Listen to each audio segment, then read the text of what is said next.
Alpha Queen discovered a blood-stained crown. Until the lunar wolf dog spoke the truth. My life ended on a Tuesday in winter, though I didn't know it yet.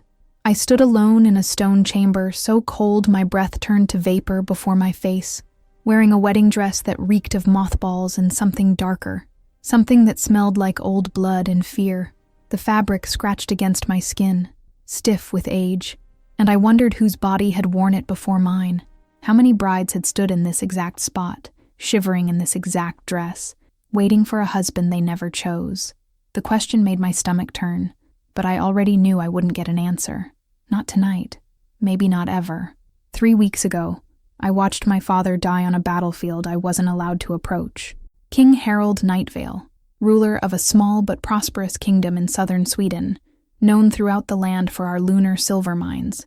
Veins of magical silver that could only be extracted during the full moon, glowing with an otherworldly light that made our wealth and our doom.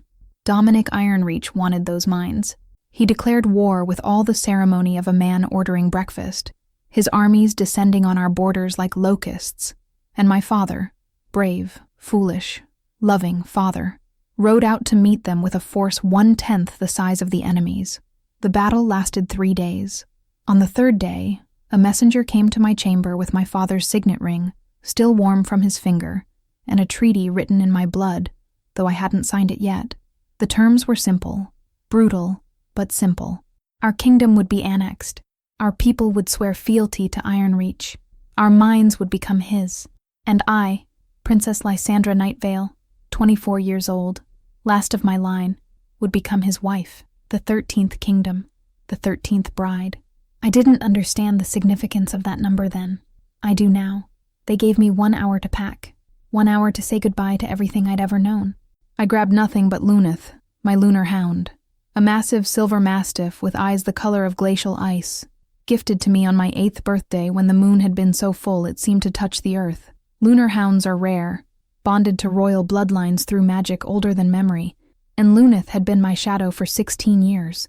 When the guards came to chain me, Lunith growled so deep the windows rattled, but I put my hand on his head, and he went quiet, trembling beneath my palm. I let them put the shackles on my wrists because what choice did I have? My people were watching. If I fought, if I ran, Ironreach would burn our villages to ash. The treaty was clear about that too. The journey to Castle Ironreach took 2 weeks in a sealed carriage that reeked of sweat and leather and horse dung. They didn't let me out except to relieve myself under guard, and even then they kept the chains on. I had bruises around my ankles from the iron, purple and yellow and green, blooming like poisonous flowers against my pale skin. Lunith lay across my feet the entire time, his warmth the only thing keeping me from freezing in the late autumn cold. I didn't cry. I wanted to. God knows I wanted to. But I didn't give them the satisfaction. Instead, I counted the rhythmic creak of the carriage wheels, the snorting of the horses, the low voices of the guards outside discussing me like I was livestock. 2 weeks of that sound, that smell, that suffocating darkness. By the time we arrived, I'd memorized every bump in the road, every shift in the temperature, every change in the guards' shift patterns. Castle Ironreach rose from the earth like a black tooth, all volcanic stone and sharp angles, towers that clawed at the sky like skeletal fingers. The walls were so dark, they seemed to absorb light rather than reflect it, and the windows were narrow slits, more suited for archers than for letting in sun. When they finally opened the carriage door, the smell hit me first. Mold and iron and something else, something organic and rotting that I couldn't identify, but that made bile rise in my throat. The courtyard was empty. Not a soul in sight except for the guards who grabbed my arms and hauled me up the steps. My legs had gone numb from sitting so long, and I stumbled, my knees cracking against the stone. They didn't wait for me to recover. They just dragged me, my feet scraping across the ground, my dress tearing at the hem. Inside was worse. The corridors were narrow and windowless, lit by torches that gave off more smoke than light, and everywhere, there was an absence that screamed louder than any sound. No women, not one. No chambermaids carrying linens, no kitchen girls with flour-dusted aprons, no ladies-in-waiting whispering in corners. Just men, guards with dead eyes, servants who wouldn't meet my gaze.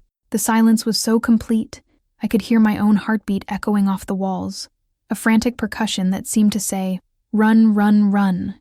But where would I run to? They brought me to a great hall where Dominic Ironreach waited. I'd never seen him before that moment, and the sight of him made something cold slither down my spine. He was a big man, broad-shouldered and tall, maybe 38 years old, with black hair going silver at the temples and eyes the color of gunmetal. Handsome, if you like the look of predators. He wore his power like other men wore cloaks, casually, as if it weighed nothing. When he looked at me, his expression didn't change.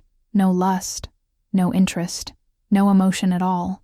Just a flat assessment, like he was evaluating the quality of a horse. Dinner was served in a dining hall meant for 100 people but set for 2. The table stretched between us like a battlefield, laden with food I couldn't eat because my throat had closed up. He ate methodically, cutting his meat into precise pieces, and between bites he told me about his conquests. 12 kingdoms in 15 years, 12 wars, 12 treaties, 12 marriages. He listed them like a merchant tallying inventory. The kingdom of Westmore, conquered, annexed, absorbed. The kingdom of Greystone, same. On and on.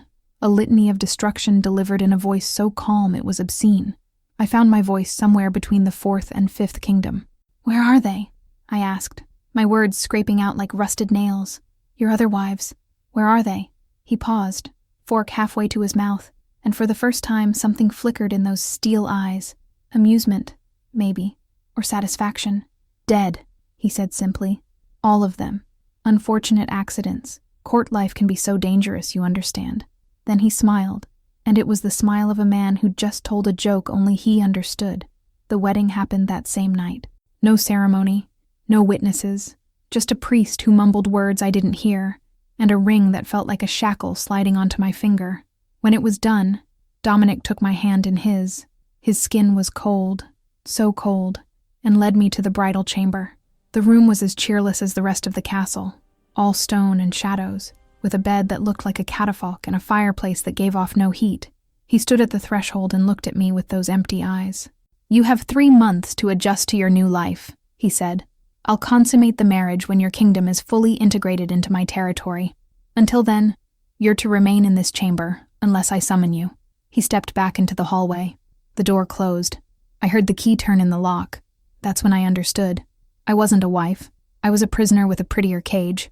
Lunith, who had been silent and still in the corner, suddenly began to whine, a high, keening sound that raised every hair on my body. He started pawing at the floor in the corner, his claws scraping against the stone with a sound like fingernails on slate.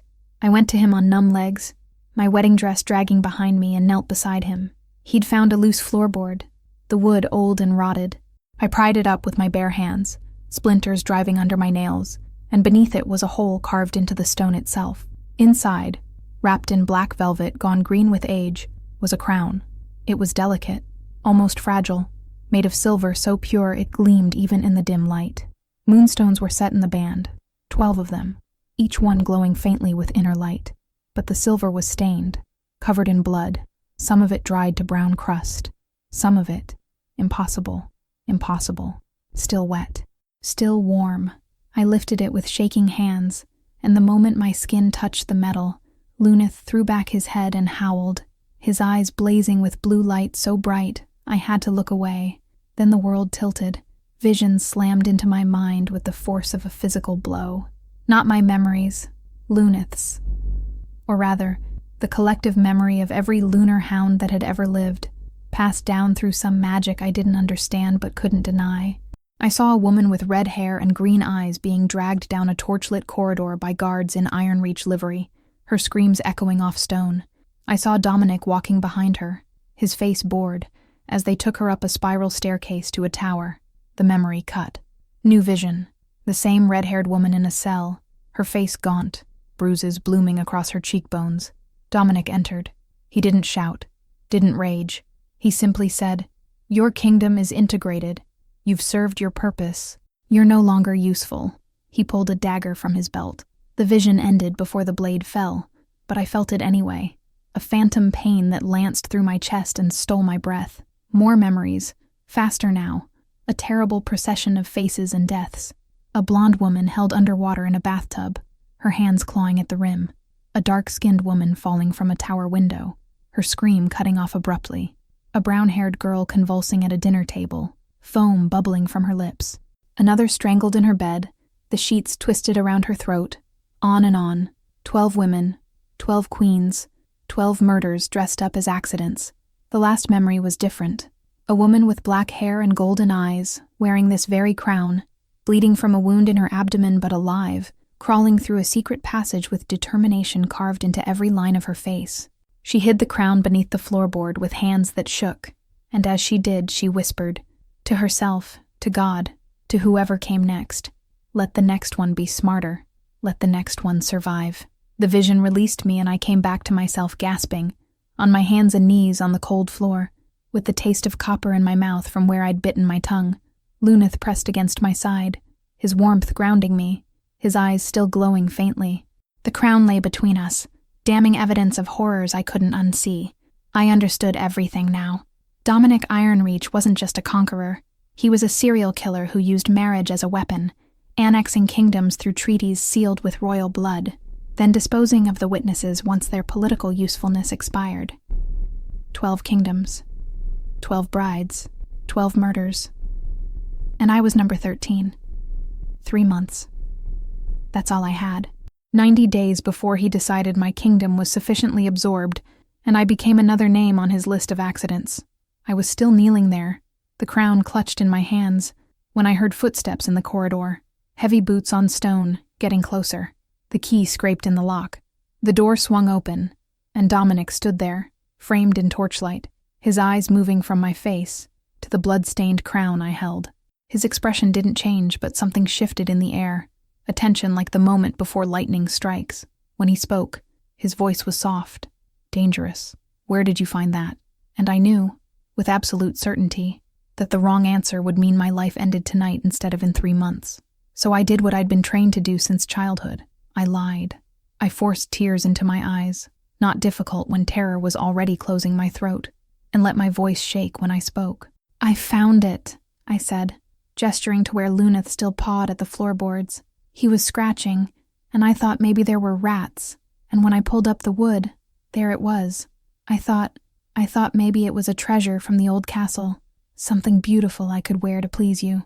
The lie tasted like ash, but I sold it with trembling hands and wide eyes, the perfect image of a naive bride trying to make her new husband happy. Dominic crossed the room in 3 strides, each footfall deliberate, measured, and my heart hammered so hard I thought it might crack a rib. He stopped inches from me, close enough that I could smell him, leather and smoke and something metallic that might have been blood, and held out his hand. I gave him the crown because what else could I do? His fingers closed around it with a gentleness that made my skin crawl, and for a long moment he just looked at it, his expression unreadable. This belonged to my late wife, Queen Moira, he said finally, his voice soft as silk over a blade. She died 2 years ago, hunting accident. Very tragic. He turned those steel eyes on me, and I saw nothing in them. No grief, no anger, nothing but a flat emptiness that was somehow worse than rage. I don't keep mementos of the dead, Lysandra. They serve no purpose. He turned toward the door, the crown dangling from his hand, and paused at the threshold. Don't explore the castle without my permission. Accidents happen so frequently here. It would be a shame if you had one before we've even properly begun our marriage. The door closed, the lock turned, and I stood there shaking, not from cold, but from the certainty that I'd just survived my first test by the thinnest possible margin. I didn't sleep that night. Couldn't. I paced the chamber until my feet ached, Lunith following me like a shadow, and I planned. 3 months. 90 days. I needed information. Layouts, guard rotations, weak points in the defenses. I needed an ally, though God knew who I could trust in a castle full of men loyal to a serial killer. And I needed a way out, because staying meant death, slow or fast, but inevitable either way. The days that followed fell into a rhythm as predictable as a funeral march. I was allowed to move through certain areas of the castle. My chamber, the great hall for meals, a small walled garden where nothing grew but weeds, and a library thick with dust and books no one read, always with guards, 2 of them, rotating in 12-hour shifts, silent as ghosts and about as warm. I wasn't permitted to leave the castle grounds, wasn't permitted visitors, wasn't permitted to send letters. I was a queen in name only. In truth, I was a prisoner in a very expensive cage.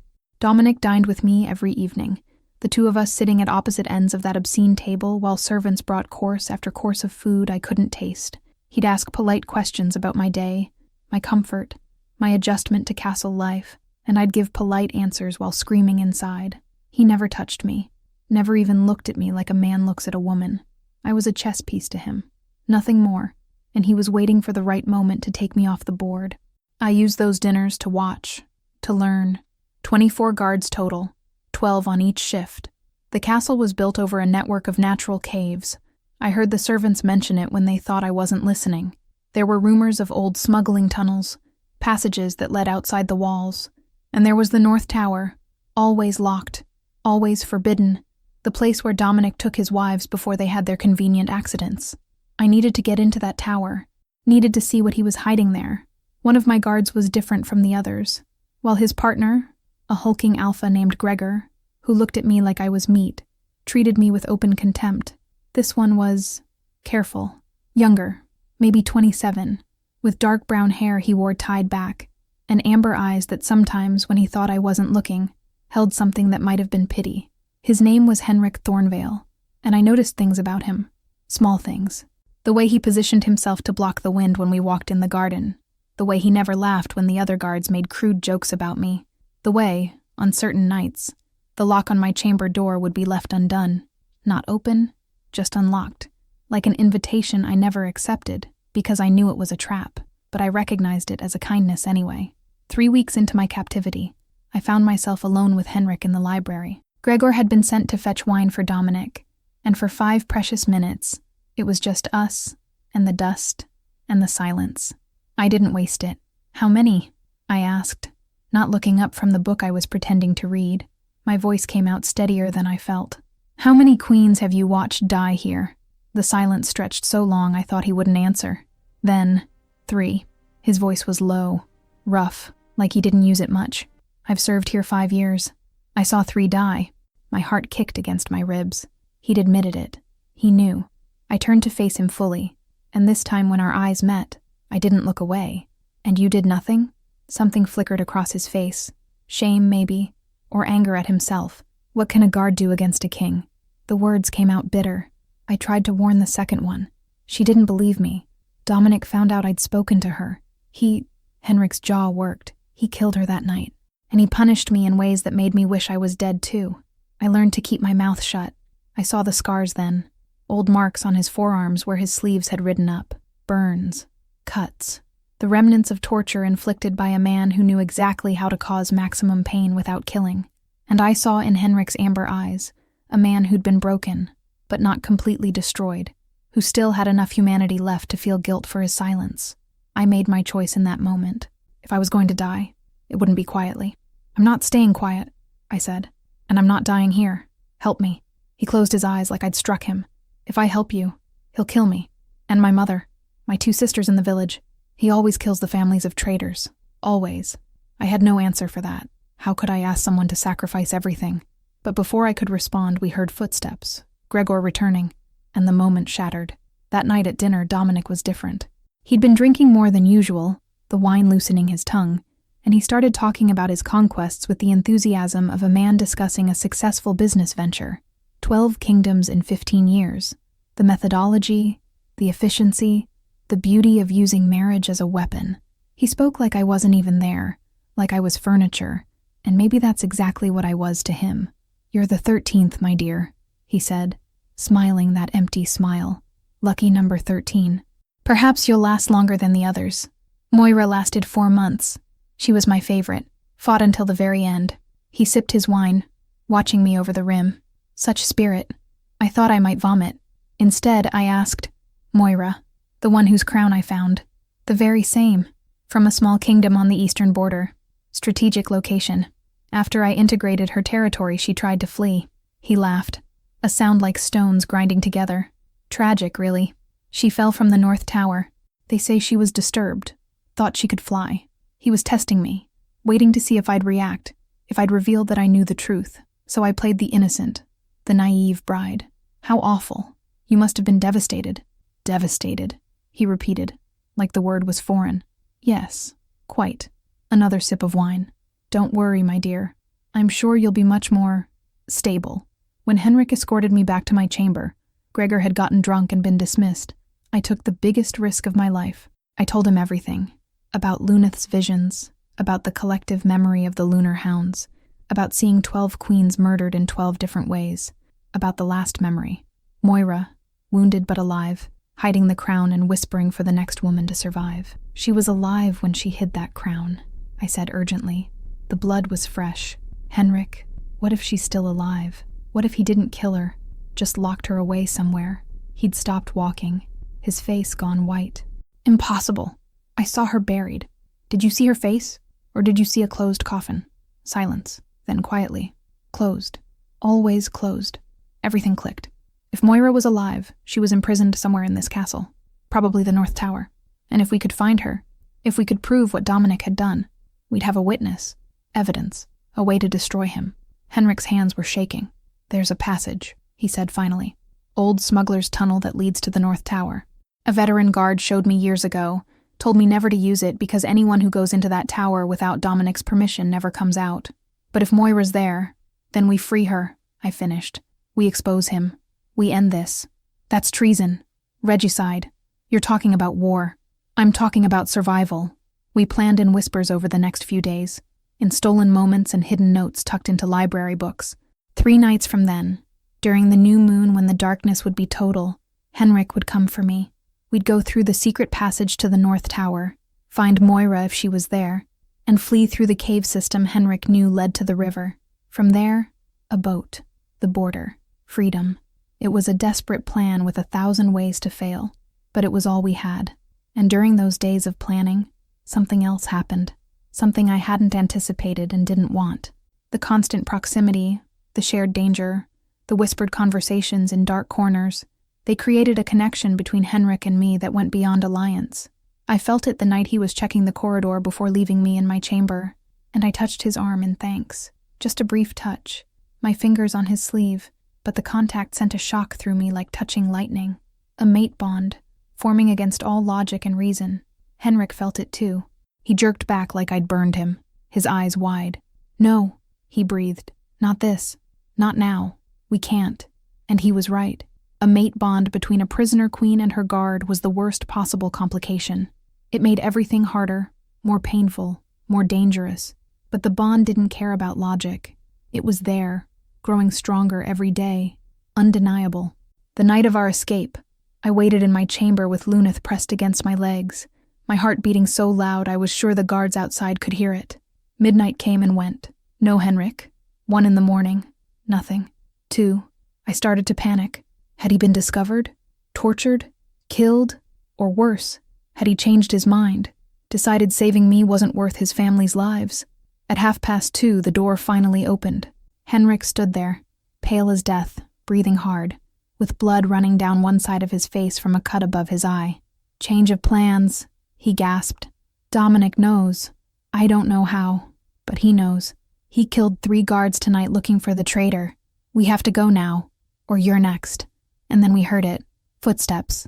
Heavy boots on stone, lots of them, coming up the stairs. Voices shouting orders.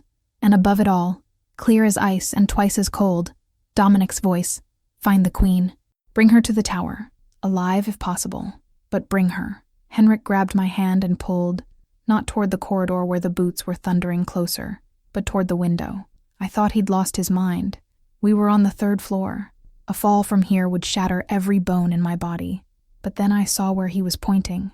A stone ledge, barely wide enough for a foot, running along the outside of the castle connecting window to window. It was covered in ice, gleaming in the moonlight, and the drop to the courtyard below was at least 50 feet of empty air, and certain death. You're insane, I hissed. But the door was already splintering under the guard's shoulders, and insanity was our only option. Henrik went first, his back pressed flat against the black stone, feet moving sideways with agonizing slowness. I followed, my nightgown immediately snagging on the rough volcanic rock, my bare feet slipping on ice so cold it burned. The wind hit me like a fist, stealing my breath, making my eyes water. I didn't look down. Couldn't. If I looked down, I'd freeze, and freezing meant falling, and falling meant dying before Dominic even got the chance to kill me himself. Lunith came last, his claws scraping against stone, his weight distributed with the sureness of an animal who'd never known fear of heights. Behind us, I heard the crash of the door giving way, shouts of, "She's gone!" and "Search everywhere!" And then Dominic's voice, cold and controlled even in rage. "She can't have gone far. Check every room." We reached the next window, a guest chamber, empty and dark, and Henrik hauled me through it with hands that shook. We didn't stop. We ran through corridors I'd never seen before, Henrik navigating by some internal map, knowing which hallways had fewer guards, which staircases were poorly lit. My feet left bloody prints on the stone. I'd cut them on the ledge without noticing, but the pain was distant, unimportant. We careened down a servant's staircase, through a kitchen that smelled of old grease and rotting meat, and finally into a basement that reeked of mold and damp earth.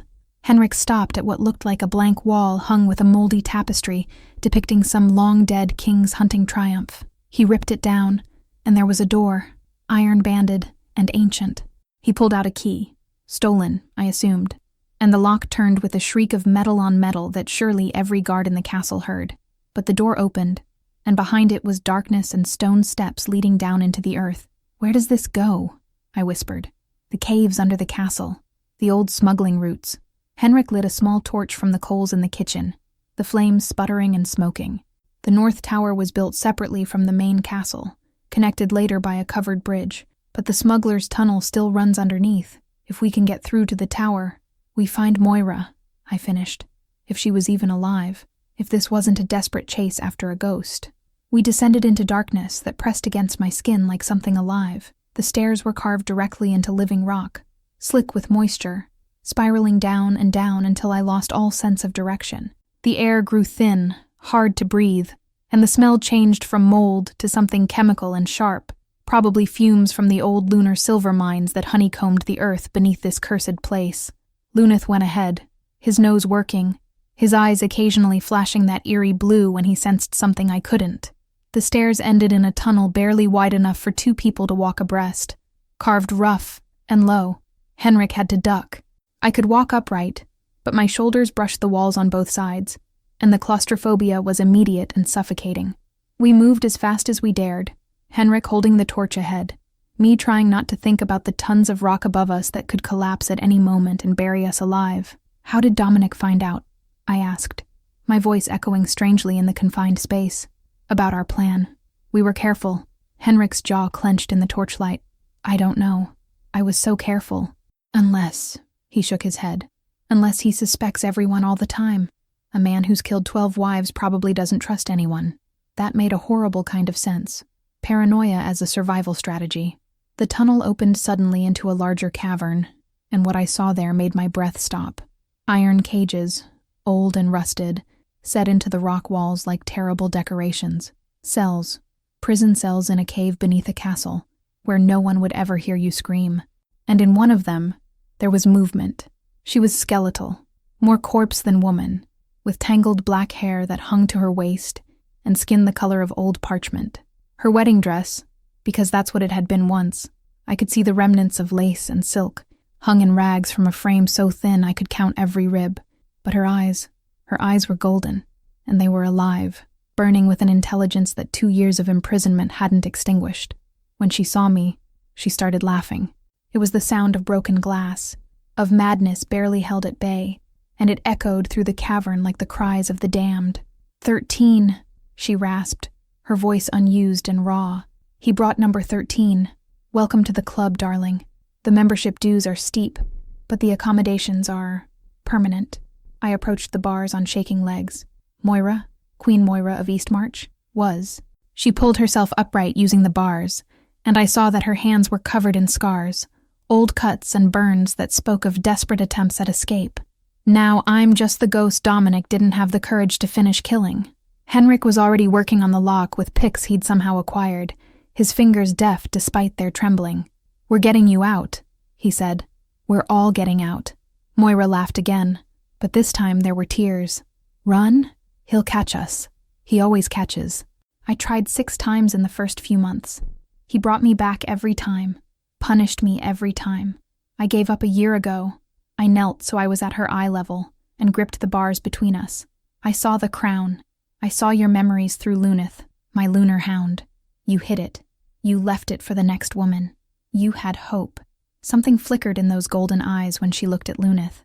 My lunar hound died protecting me the first time Dominic came for me. If you still have yours, maybe there's a chance.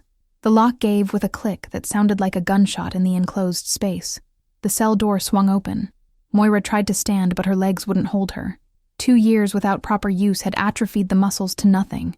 Henrik caught her before she fell and lifted her onto his back like she weighed nothing. She probably didn't. I led the way now, Lunith at my heels, and we found the continuation of the tunnel that sloped upward. As we climbed, Moira told her story in fragments between labored breaths. She'd been wife number 12, married 3 years ago. Dominic had been the perfect courtly gentleman until her kingdom's integration was complete. Then one night, he'd brought her to the North Tower, locked her in a room, and explained with clinical precision that he was going to kill her, stage it as an accident, and move on to kingdom number 13. But when he'd tried, strangulation, quick and efficient, she'd fought like a wildcat. She'd bitten off part of his ear before he could subdue her. That's why he always wore his hair long, to hide the scar. He was furious, Moira continued, but also impressed. So instead of killing me, he decided to keep me, as a lesson. Every time he brought home a new wife, he'd come down to my cell and force me to watch through scrying spells while he courted her, deceived her, planned her death. He made me watch them all die. All of them. It was torture more complete than anything physical. Rage burned in my chest so hot I could taste smoke. This wasn't just murder. This was artistry and sadism. This was a man who fed on suffering. But I learned, Moira said, and now her voice was stronger, fueled by something that might have been vengeance or might have been hope. I watched his patterns, learned his mistakes, and there's something he doesn't know. My mother was a witch. I inherited a fragment of her gift. Not much, but enough to keep myself alive on minimal food, to slow my body's deterioration, and enough to do other things. If we can reach the top of the tower, where he keeps his trophies, I can destroy this place, burn it to the foundations. But I need my crown. It's my focus, made from the lunar silver of my homeland. Without it, my magic is too weak. Henrik voiced the obvious problem. Dominic took the crown. How do we get it back? Moira's smile was terrible to behold. Because he keeps it in the trophy room, at the top of the tower, with all the others.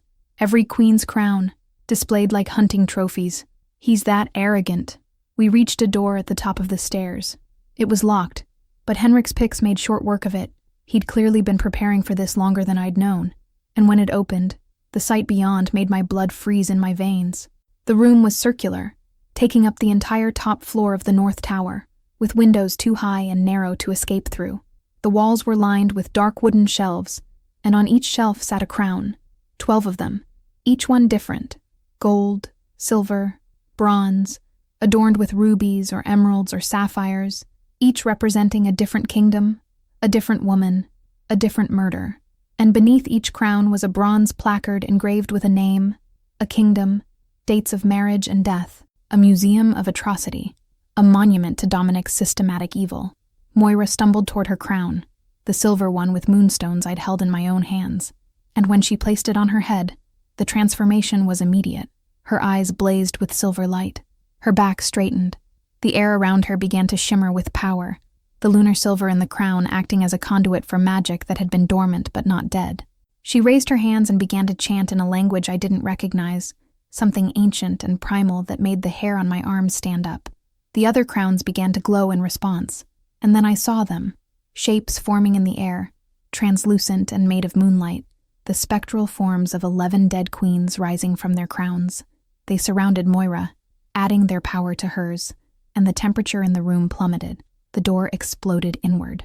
Dominic stood in the doorway with a dozen armed guards behind him, and he looked nothing like the controlled, emotionless man I'd dined with for 3 weeks.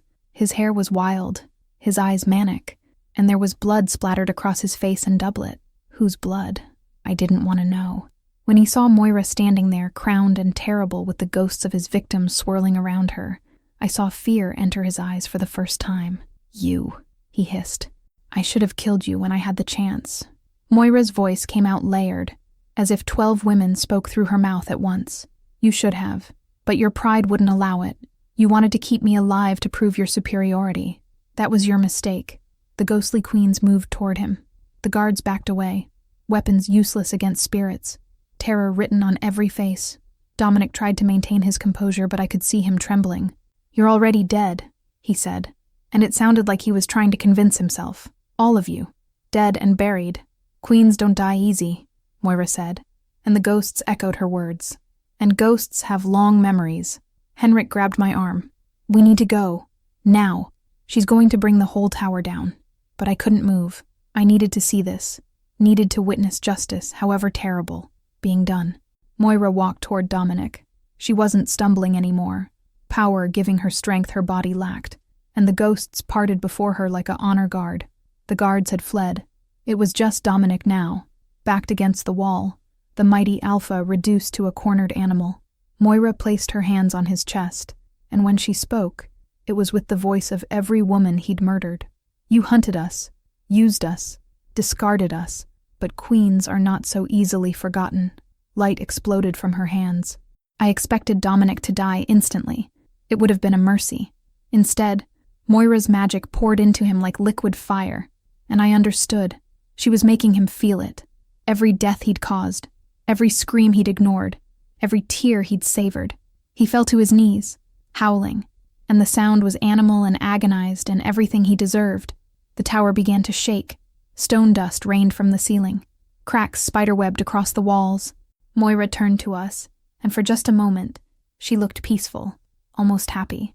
"Run," she said. "I'll make sure he doesn't survive, and that this cursed place burns until nothing remains. You'll die," I shouted over the growing rumble. "I've been dead for 2 years." Her smile was gentle now. "I'm just finishing what I should have done then. Go, live, tell our story. Make sure the world knows what he did." Henrik didn't give me a choice. He grabbed me and ran, pulling me toward the stairs as the tower began to collapse. Lunith led the way, his instincts guiding us through corridors filling with smoke and magical fire that burned green and silver. Behind us, I heard Dominic's screams cut off abruptly, then silence, then a detonation that shook the very foundations of the earth. We burst out of a cave opening at the base of the castle, just as the north tower imploded, taking a section of the main wall with it. Fire spread across the ancient stones. Not normal fire, but something born of lunar magic and righteous fury. Guards ran in every direction, abandoning their posts. Servants fled into the forest.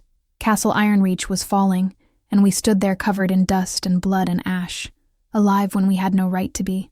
Henrik and I turned to each other, and the mate bond between us flared so bright it hurt. We collapsed into each other's arms, holding tight, and I felt tears on my face, but didn't know if they were mine, or his, or both. Lunith pressed against our legs, whole and solid and real. "The river," Henrik gasped. "We need to reach the boats before someone realizes." Horses. The sound of many horses, hooves thundering through the forest. We spun, ready to run, but these weren't Dominic's guards. The riders carried banners I recognized, the sigils of the 12 annexed kingdoms. Lords and nobles, armed and wary, drawn by the magical explosion that had lit up the night sky and probably been felt for miles. The lead rider dismounted, an older man with a scarred face and eyes full of questions. He looked at me, at my torn nightgown, my bloody feet, the remnants of jewels still woven in my silver hair, and I saw him recognize me for what I was. "Who are you?" he demanded. I stood straighter, drawing on reserves of strength I didn't know I had, and when I spoke, my voice didn't shake. "I am Lysandra Nightvale, 13th wife of Dominic Ironreach, and we have just killed the tyrant who destroyed your kingdoms." The nobles didn't arrive by accident. I learned this as I stood there in the smoking ruins, shivering in my torn nightgown, trying to make sense of the fact that I was still alive. Lord Brennan of Westmore, the scarred man who'd demanded my identity, explained as he draped his cloak over my shoulders. For weeks, rumors had been circulating among the annexed kingdoms, whispers of vanished queens, of diplomatic marriages followed by convenient deaths, of a pattern that repeated with mechanical precision over 15 years. Some of the surviving nobles, men who'd been forced to swear fealty to Dominic but had never forgotten their murdered queens, had begun investigating quietly. When the magical explosion lit up the sky like a second sun, visible for miles, they'd come armed, expecting to find Dominic practicing forbidden dark magic. What they found instead was so much worse. I was exhausted. Every muscle in my body screamed for rest. My feet were ribbons of torn flesh. My hands scraped raw, and I couldn't stop shaking from cold and shock and the aftermath of terror. But I knew with absolute clarity that this was the crucial moment. If I didn't speak now, with witnesses, the truth would be buried, along with Dominic's body. History would be rewritten. The 12 queens would become footnotes. Tragic accidents. Nothing more. So I talked. For 2 hours I stood there in the cold dawn light and told them everything. Lunith's visions transmitted through the Lunar Hound's collective memory. The blood-stained crown hidden beneath the floorboards. Moira imprisoned in the caves for 2 years, tortured by being forced to watch her successors courted and killed. The trophy room at the top of the North Tower, with its obscene collection of crowns, each one a monument to murder. Dominic's systematic methodology: marry, annex, eliminate, repeat. 12 kingdoms, 12 queens, 12 murders staged as accidents. My voice gave out twice. Henrik brought me water both times, standing beside me like a silent pillar of support, and I drank and continued. The nobles listened in a silence that grew heavier with each detail, their faces transforming from skepticism to horror to rage. When I finally finished, my throat raw and my legs barely holding me upright, Lord Brennan's face was wet with tears he didn't bother to hide. "My sister," he said, and his voice broke on the words. "Ilara, wife number 5. Dominic told us she died of fever. We believed him. He couldn't continue. He just stood there, this hardened warrior lord, and wept for the sister he'd lost and never properly mourned because he'd believed the lie." Henrik spoke then, adding his testimony. He named the 3 queens he'd personally witnessed die during his 5 years of service, described how Dominic ordered the bodies sealed in closed coffins to preserve dignity, ensuring no one ever saw the evidence of violence. Everything fit. The pattern was undeniable. And the nobles, these men who'd spent 15 years wondering what happened to their sisters and daughters and queens, finally understood the magnitude of what Dominic Ironreach had done. They demanded to see the trophy room. Despite the fire still burning in parts of the castle, despite the structural instability, they had to see proof. So I led them, with Henrik at my side, and Lunith limping ahead on paws burned by hot stone, back through the secret passages to what remained of the North Tower. Moira's magical fire had consumed most of the room, but the crowns had survived. Lunar silver doesn't burn easily, and these crowns had been imbued with the essence of their wearers. They lay among the ashes, 12 of them, each one still beautiful despite the soot, each one identified by bronze placards that had partially melted but were still legible. The nobles stood in that ruined room and read the names of their dead. Some touched the crowns with shaking hands. Others fell to their knees. All of them understood that they were standing in a mass grave, a monument to systematic evil. We found the bodies in the collapsed section of the tower. Dominic Ironreach was burned beyond recognition, his flesh charred to black, but the royal signet ring on his finger, too tight to remove apparently, identified him. He died badly. I should have felt satisfaction. Instead, I felt nothing. Just a vast emptiness where fear and rage had been. Moira's body lay nearby, and unlike Dominic, the lunar magic had preserved her. She looked peaceful, almost serene, with the silver crown still on her head, and her hands folded across her chest, like she'd simply laid down to sleep. Her face held no trace of the years of torture she'd endured, just peace. Finally, after 2 years of living death, she'd found peace. I knelt beside her in the rubble, ignoring the protests of my shredded feet, and carefully removed her crown. "You saved us," I whispered, my voice too quiet for anyone else to hear. "I'll make sure everyone knows." The crown was warm in my hands, thrumming with residual power, and for just a moment I thought I heard Moira's voice on the wind. "Thank you, sister." But it might have been my imagination. The nobles made their decision that same morning. Moira would be returned to her homeland of Eastmarch, and buried with full honors as a queen and a hero. Dominic would be interred in unconsecrated ground, with no marker, no ceremony, the fate reserved for murderers and traitors. His name would be struck from the rolls of honor. His deeds would be taught as a warning. He would not be remembered as a king. He would be remembered as a monster. But that left a more complicated problem. Dominic Ironreach had controlled 13 kingdoms, 12 annexed by force, plus his original territory. He'd deliberately never produced an heir with any of his wives. ensuring no competing claims to his power. Now he was dead, and that vast territory had no clear successor.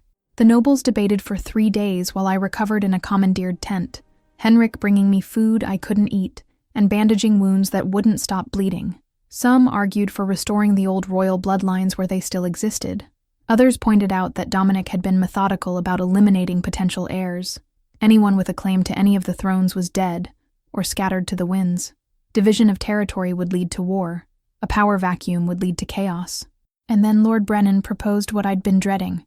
Lysandra Nightvale is the last queen legally married to Dominic Ironreach, he said to the assembled council.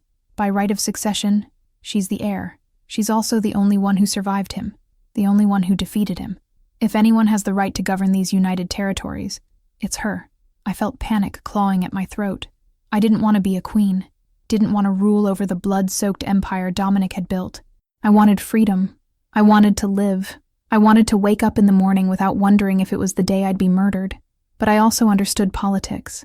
If I refused, these kingdoms would tear themselves apart. Thousands would die in the wars that followed. Everything Moira had sacrificed for would be wasted. Henrik stood beside me during these deliberations, publicly acknowledged now as my ally and savior, and he whispered what I'd been thinking. You don't have to accept this. We can still run. Let them sort it out themselves. God, I wanted to say yes. Wanted to take his hand and steal 2 horses and ride until we reached somewhere no one knew our names. But I looked at the 12 crowns laid out on the council table, representing 12 women who'd never had a choice, and I understood that running now would dishonor everything they'd suffered. If I disappeared, Dominic's story would be rewritten. He'd become the tragic king who died in a magical accident. The queens would be forgotten. Their names would fade. And someday, some other man would look at Dominic's methodology and think it was brilliant. I couldn't allow that. So I made a decision that surprised everyone, including myself. I accepted the position of regent. Not queen, not empress, just temporary regent, with 3 non-negotiable conditions. First, each of the 12 annexed kingdoms would regain complete independence within 1 year. I would use my time as regent to organize free elections or restore legitimate royal lineages where they existed. The goal was to dismantle Dominic's empire, not perpetuate it. Second, the 12 murdered queens would be officially recognized as martyrs and heroes. Statues would be erected. Their stories would be written and taught to children. Their names would be remembered. None of them would be forgotten. Moira especially would be honored as the queen who sacrificed herself to end the cycle. Third, after 1 year, when all the kingdoms were restored, I would abdicate any claim to power. I didn't want thrones. I didn't want crowns. I wanted to live as a free woman, and I wanted to do it with Henrik, the man who'd risked everything for me, my true mate. Some of the nobles protested. There are always men who crave power and saw an opportunity, but most accepted my conditions with something that looked like respect. Lysandra Nightvale wasn't like other queens. She didn't hunger for dominion. She hungered for justice. The year that followed was the hardest of my life. And that's saying something considering I'd survived being Dominic Ironreach's prisoner. I traveled from kingdom to kingdom. My feet finally healed, but my soul still raw, listening to people's grievances and identifying legitimate leaders and organizing transitions of power. It was exhausting, tedious work that required endless patience and political maneuvering I'd never been trained for. But Henrik was always beside me, not as a guard anymore, but as my advisor and acknowledged companion. And somehow that made it bearable. The mate bond between us deepened every day. I could feel him even when we were in separate rooms, a warm presence in the back of my mind that meant safety and home. But we decided to wait. No marriage ceremony, no formal mating ritual, not until I was free of all royal obligations. I didn't want our love tainted by politics or duty. I wanted it to be purely ours. During that year, I visited the tombs of all 12 queens. I brought flowers to each one, spoke to them like they could hear me, told them what I was doing in their names. At Moira's grave in Eastmarch, I spent an entire night kneeling on the cold stone floor of the crypt, updating her on everything. The kingdoms being restored, the statues being commissioned, the children learning their names in school. You did this, I told her. Your sacrifice is saving thousands. I'll never forget. I also had to confront my own trauma. There were nights I woke screaming, back in that cold chamber waiting for Dominic's footsteps. Days when I couldn't bear to wear jewelry because crowns and necklaces made me remember the trophy room. Henrik held me through the nightmares, never judging, never pushing, just being present. And Lunith stayed close, my faithful companion who'd shared the horror with me and understood in a way no human could. 1 year to the day after Dominic's death, I stood in the same hall where I'd first told the truth to the assembled nobles. The 12 kingdoms each had new leadership now. Some restored monarchs, some elected councils, all legitimate. They came one by one to receive back the crowns of their martyred queens, which had been cleaned and consecrated and would be kept as sacred relics. I was dressed simply, deliberately not in royal garb, and I handed each crown over with the same blessing. May this crown never again be stained with blood. May it always remind you of the woman who wore it and suffered. Rule with honor in her memory. When the last crown was given, Lord Brennan, who now governed Westmore in his murdered sister's name, asked the question I'd been waiting for. "And what of you, Lysandra Nightvale? Will you accept no crown?" I smiled, and it was genuine. The first real smile I'd managed in a year.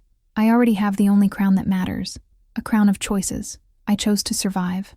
I chose to fight. I chose justice. And now I choose freedom. I looked to where Henrik waited by the door, patient as always. I choose love. I choose life. I choose peace. We left the next morning. No fanfare. No royal procession. Just 2 horses, some supplies, Lunith trotting alongside, and an open road ahead of us. We rode west toward a small coastal kingdom called Silverhaven, known for white sand beaches and being a refuge for artists and fishermen and people who valued simple living. It was the perfect place to disappear. The journey took 3 weeks, and for the first time since my father's death, I felt like I could breathe. We camped under stars so bright they hurt to look at. We ate bread and cheese that tasted better than any royal feast. And one night in a forest clearing where no one knew our names or cared about our titles, Henrik and I finally consummated our bond. There was no ceremony, no ritual marking, just 2 bodies and 2 souls recognizing each other as mates. He bit my shoulder in the traditional way, and I bit his back, and the bond settled into place like a key turning in a lock. We were complete. We were free. In Silverhaven, we rented a small stone cottage 50 meters from the beach. I chose a new name, Lysa Moon, simple and anonymous. Henrik kept his own name since it was common enough not to draw attention. We told the neighbors we were war refugees starting over, and no one questioned it. Silverhaven was full of people rebuilding lives. I discovered joy in things I'd never been allowed to do as a princess, or permitted to do as Dominic's prisoner. Cooking. Though I burned my first attempt at bread so badly, Henrik laughed until he cried, then kissed me while I was still covered in flour. Swimming in the ocean, the salt water so cold it stole my breath, but also cleansed something deep inside me. Growing herbs in a small garden plot. Henrik found work as a carpenter. Apparently he'd learned the trade before becoming a guard. Building fishing boats with his clever hands. Lunith spent his last years in peace, sleeping in sunny patches and chasing seagulls along the shore. We didn't have children. It was a deliberate choice. I'd seen how motherhood could be weaponized, how the pressure for heirs could destroy women, how children could be used as political pawns. I didn't want that. Henrik agreed without hesitation. We were enough for each other, but we informally adopted several orphans in the village, teaching them to read, offering meals, being parental figures without ownership or obligation. It was parenthood on our terms, chosen freely, without duty or dynasty. 5 years after we'd left the political world behind, Lord Brennan found us. I saw him riding up the coastal path, alone, no retinue, just an old man on a tired horse, and my first instinct was panic. Had he come to drag me back? To demand I take on some new responsibility? But when he dismounted, he embraced me like a brother, and I realized he'd only come to thank me. "I needed you to know what you did," he said, and pulled out a book. It was a history, written by a neutral scholar based on testimony from me, Henrik, and dozens of others. The title, The Queens of Iron and Silver, The Fall of a Tyrant. It was being distributed throughout all 12 kingdoms, taught in schools, ensuring the truth would never be forgotten. I paged through it with shaking hands, seeing illustrations of the 12 queens, seeing Moira's name prominent and honored, and I wept, not from sadness, from relief. The mission was complete. They would be remembered. Brennan stayed only one night. Before he left, he said, "You chose wisely, Lysandra. Power corrupts. You chose love instead." That takes more courage than anything I've ever seen. I smiled at him. It wasn't courage. It was survival. And I survived because I wasn't alone. I looked to where Henrik was mending the garden fence, his hand still as skilled as ever, and Brennan understood. He rode back to his kingdom, leaving us to our earned peace. Now I stand on the beach at sunset, decades after Dominic Ironreach's fall, and I'm 48 years old. My silver hair is threaded with white now, my body marked by time but still strong, my violet eyes still clear. Henrik is beside me, 51 and beautiful with his gray hair and carpenter's calloused hands, and that same gentle smile. Lunith died 2 years ago, peacefully in his sleep, and we buried him in the garden under a cherry tree. We still miss him. I could have been an empress, I say aloud, knowing Henrik understands without explanation. Could have ruled 13 kingdoms. My name could be in history books as a conqueror, a unifier, a powerful queen. Henrik takes my hand, his fingers interlacing with mine, in a gesture so familiar it's like breathing. And you'd be dead inside. Or worse, you'd have become what we destroyed. Exactly. I look at our cottage, our simple life, the freedom we chose. The real crown isn't made of gold or silver. It's made of choices. And I chose this. I chose you. I chose to really live, not just exist on a throne. We watch the sun set over the ocean, painting the sky in shades of orange and rose and gold. I think about the 12 queens who never got to choose, about Moira who sacrificed herself so I could have this moment. I whisper a prayer to the wind. May you all find peace wherever you are. I lived the life you couldn't have. I chose the freedom you deserved. The wind carries my words out to sea, and for just one moment, maybe real, maybe imagined, I hear laughter. 12 voices, feminine and free, finally at peace. My name is Lysandra Nightvale. I survived the king who collected dead queens. I destroyed his empire. I returned the stolen crowns. And I chose the most valuable crown of all, the freedom to live as I wished. This is my story. And these are the stories of the 12 who came before me. May they never be forgotten.